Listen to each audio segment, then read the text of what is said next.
नमस्कार, मैं doctor Prakash Chand Shahi. I am a consultant interventional cardiologist at pulse heart centre, Betiahata, Gorakhpur. और आज अपने इस यूट्यूब चैनल के माध्यम से मैं आपको हार्ट फेलियर के बारे में कुछ जानकारी देना चाहता हूँ कि हार्ट फेलियर के पेशेंट जिनकी डायग्नोसिस हार्ट फेलियर बनी है या उनके कुछ जांचों में उन्हें बताया गया है कि उनका हार्ट फंक्शन बेहद कम है, तो उन्हें घर पे क्या एक्टिविटीज़ करनी है।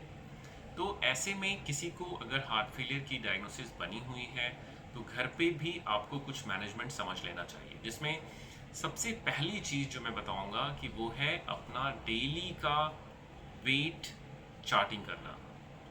वेट चार्टिंग से आपको अपने अंदर होने वाले वाटर रिटेंशन का बहुत जल्दी पता चल सकता है और ऐसे में आप किसी भी इमरजेंसी आने वाली सिचुएशंस में बच सकते हैं। जैसे कि मान लीजिए कि आपने वेट किया और अचानक से आपने देखा कि एक दिन में ही 2 किलो वज़न बढ़ गया, तो इसका मतलब है कि शरीर में पानी इकट्ठा हो रहा है और वो हार्ट पे एक्स्ट्रा लोड डाल करके कभी भी अचानक से emergency situation, heart failure, congestive heart failure की सिचुएशन को ला सकता है, जिसमें आपके फेफड़े में अचानक से पानी भर सकता है।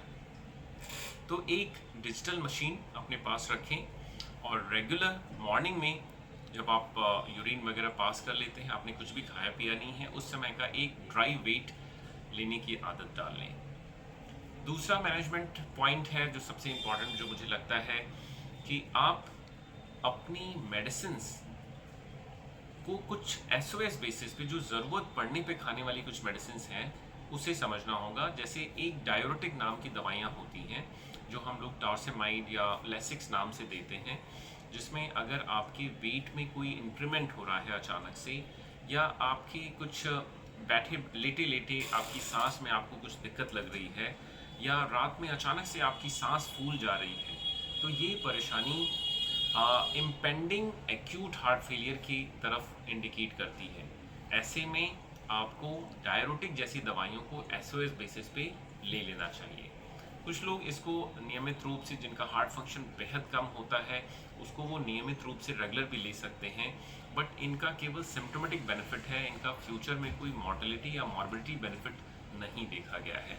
तो मेरी समझ से अगर आप स्टेबल हार्ट फेलियर में हैं, सिचुएशन में आप बेहतर तरीके से चल पा रहे हैं, एक्सरसाइज कर पा रहे हैं, बहुत ज़्यादा दिक्कतें नहीं हैं, तो डायरोटिक जैसी दवाइयों को एसओएस बेसिस पे लेना ज़्यादा सेफ ऑप्शन है। दवाइयाँ जो भी हार्ट फेलियर की होती हैं वो एक शुरुआती डोज में लिखी जाती हैं और हर 15 दिनों पे इसकी डोज को आपकी ब्लड प्रेशर, हार्ट रेट और सिम्टम्स के हिसाब से ग्रेजुअली अप टाइट्रेट किया जाता है। जितनी भी दवाइयाँ हैं वो बहुत ही ट्राइड एंड टेस्टेड हैं, गाइडलाइंस ड्रिवन हैं, और ऐसे में उनकी एक निश्चित टारगेट डोज अगर आप अचीव कर लेते हैं, आपकी शरीर, आपका हार्ट उसे टॉलरेट करता है, आपका ब्लड प्रेशर, हार्ट रेट उसी के अकॉर्डिंग रहता है, तो आपके हार्ट को ऐसी टारगेट डोज पे मैक्सिमम बेनिफिट मिलने की उम्मीद रहती है, जिसमें आपके हार्ट के फंक्शन के फ्यूचर इम्प्रूवमेंट के चांसेस बहुत ज़्यादा बढ़ जाते हैं। फैंटास्टिक 4 की बात होती है किसी भी हार्ट फेलियर के पेशेंट में, जिसमें कि कुछ स्पेसिफिक दवाइयां हैं, जैसे कि एस इनहिबिटर्स, एआरबीज, या उससे भी लेटेस्ट कुछ मेडिसिन आई हैं जिन्हें हम आर्नी के नाम से कहते हैं, जो कि बेल्सार्टन और सॉक्यूबिटल जैसी दवाइयों का कॉम्बिनेशन है। इसी के साथ बीटा ब्लॉकर, कुछ एसजीएलटी इनहिबिटर्स और मिनरलोकॉर्टिकॉइड रिसेप्टर एंटागोनिस्ट, जिसमें एल्डेक्टोन या एप्रेनोन जैसी दवाइयाँ हैं। ये 4 दवाइयाँ आपके लिए बेहद ज़रूरी दवाइयाँ हैं, और इनकी अगर ऑप्टिमल डोज में अगर दवाइयाँ दी जाएँ तो किसी भी हार्ट फेलियर के पेशेंट की लाइफ को नॉर्मल लाइफ की तरह दिया जा सकता है। एक बार हार्ट फेलियर की डायग्नोसिस स्टैब्लिश होती है तो कहते हैं कि बिना दवाइयों के लाइफ जो होती है वो 6 महीने से साल भर से ज़्यादा नहीं होती है, बट इन दवाइयों के साथ ये लाइफ आपकी 10 से 15 साल, 20 साल तक भी प्रोलॉन्ग की जा सकती है। तो बस मेरी तरफ से यही है कि अपना वेट चार्ट करें, अपनी दवाइयों की डोज को ऑप्टिमाइज़ करें। कभी भी सांस या सूजन जैसी समस्याएं दवाइयों के साथ बढ़ती है तो अपने फिजिशियन से जाके तुरंत मिलें। अच्छा, एक चीज़ और बताना मैं भूल गया, जिसमें कि आपको अपने फ्लूइड की इंटेक को ध्यान रखना है। जैसे हम किसी को बोलते हैं कि पानी का इंटेक आप हार्ट फेलियर के पेशेंट को 1 या सवा लीटर, मैक्सिमम 1.5 लीटर तक कर सकते हैं, तो केवल ये वाटर के लिए बात नहीं होती है, ओवरऑल फ्लूइड की बात होती है, जिसमें फ्लूइड में कोई भी दूध, चाय, जूस जैसी चीज़ों को भी आपको कैलकुलेट करना है। और उसी के अकॉर्डिंगली अपने पूरे दिन को वाटर के हिसाब से चलाना है।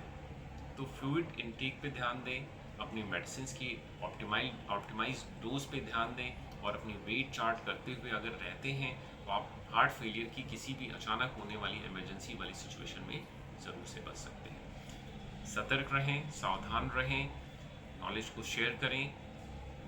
यूट्यूब के इस चैनल को मेरे देखने के लिए आपका बहुत बहुत धन्यवाद। Thank you so much. आगे इसी तरह की जानकारी, मेडिकल जानकारी के लिए मेरे चैनल को सब्सक्राइब करें, शेयर करें, लाइक करें और कमेंट करें। Thank you.